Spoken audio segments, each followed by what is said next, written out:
ପ୍ରକୃତିର ଏହି ଶାନ୍ତ ଶୀତଳ କାନ୍ତ କୋମଳ ସୁନ୍ଦର ପରିବେଶ ମଧ୍ୟରେ ଆଜିର ଏହି ସଭାର ସମ୍ମାନନୀୟ ସଭାପତି ମହୋଦୟ, ବରେଣ୍ୟ ବିଚାରକ ମଣ୍ଡଳୀ, ପୂଜ୍ୟ ପୂଜା ଗୁରୁଜୀ ଗୁରୁମା, ଉପସ୍ଥିତ ମୋର ଛୋଟ ବଡ଼ ଭାଇ ଓ ଭଉଣୀ ଓ ମୋର ସହଯୋଗୀଗଣ, ଆଜିର ଏହି ସଭାରେ ମୋତେ କିଛି କହିବାର ସୁଯୋଗ ମିଳିଥିବାରୁ ମୁଁ ନିଜକୁ ଧନ୍ୟ ମନେ କରୁଅଛି।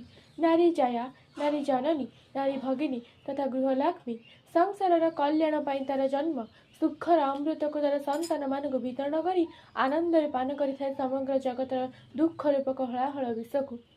ନାରୀ ତୁହି ଜନ୍ମଦାତ୍ରୀ, ନାରୀ ଅଟେ ପ୍ରାଣ, ନାରୀର ସମ୍ମାନ ପାଇଁ ଅବତାର ହୁଅନ୍ତି ଭଗବାନ।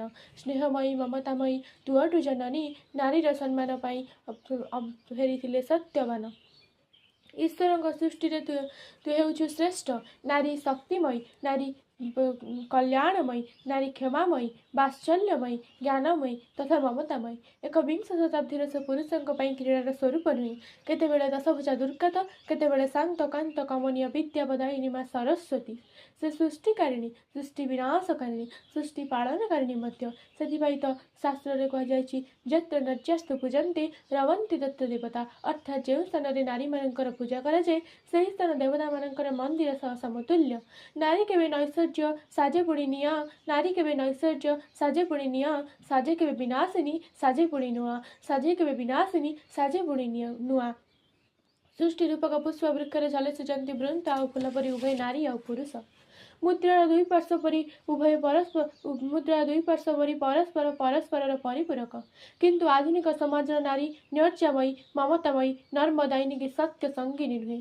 ନାରୀ ଜ୍ୱାଳାମୁଖୀ, ସେ ଆଦିଶକ୍ତି, ଯୋଗମାୟା ପରିବର୍ତ୍ତନକାରିଣୀ। ସେଥିପାଇଁ ତ ଉତ୍କଳକୁ ଉତ୍କଳ ଜନନୀ ଆଉ ଭାରତକୁ ଭାରତ ମାତା ରୂପେ ଅଭିହିତ କରାଯାଇଥାଏ। ବର୍ତ୍ତମାନର ନାରୀ ସମଗ୍ର ବିଶ୍ୱରେ ସଶକ୍ତ। ନାରୀ ସ୍ୱାସ୍ଥ୍ୟ, ଶିକ୍ଷା, କ୍ରୀଡ଼ା ତଥା ଦେଶ ରକ୍ଷା ଭଳି ପ୍ରତ୍ୟେକଟି କ୍ଷେତ୍ରରେ ଆଜି ଗୋଟିଏ ଈଶ୍ୱର, ନାରୀ ସକ୍ଷମଶୀଳ। ଏହାର ପ୍ରକୃତ ଦୃଷ୍ଟାନ୍ତ ହେଉଛନ୍ତି ଭାରତର ମହାମହିମ ରାଷ୍ଟ୍ରପତି ଶ୍ରୀମତୀ ଦ୍ରୌପଦୀ ମୁର୍ମୁ, ପ୍ରତିଭା ସିଂ ପାଟିଲ, ଆମ ଓଡ଼ିଶାର ପ୍ରଥମ ମୁଖ୍ୟମନ୍ତ୍ରୀ ନନ୍ଦିନୀ ଶତପଥୀ। ଏହିପରି ଭାବେ ଆମ ଇତିହାସକୁ ଅବଲୋକନ କରି ଦେଖିଲେ ଜଣାପଡ଼େ ଯେ ଭାରତର ପ୍ରଥମ ମହାକାଶଚାରୀ କଳ୍ପନା ଚାୱଲା ହୁଅନ୍ତୁ କି କିରଣ ଦେବୀଙ୍କ ପରି ପ୍ରଥମ IPS ଅଫିସର ହୁଅନ୍ତୁ, ସବୁ କ୍ଷେତ୍ରରେ ନାରୀ ସଶକ୍ତ, ସକ୍ଷମଶୀଳ। ଆଜି UPSC ପରୀକ୍ଷାର ଟପ୍ 100 ମଧ୍ୟରୁ 60%ରୁ ଅଧିକା ହେଉଛନ୍ତି ନାରୀ।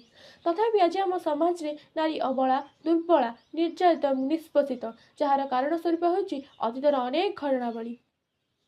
କିନ୍ତୁ ବର୍ତ୍ତମାନ ସମୟ ହେଉଛି ଅଗ୍ରଗତିର, ସମ୍ମାନର। ସେଥି ନିମନ୍ତେ ଆମକୁ ପ୍ରଥମ ସ୍ଥାନ ଦିଆଯାଇଛି।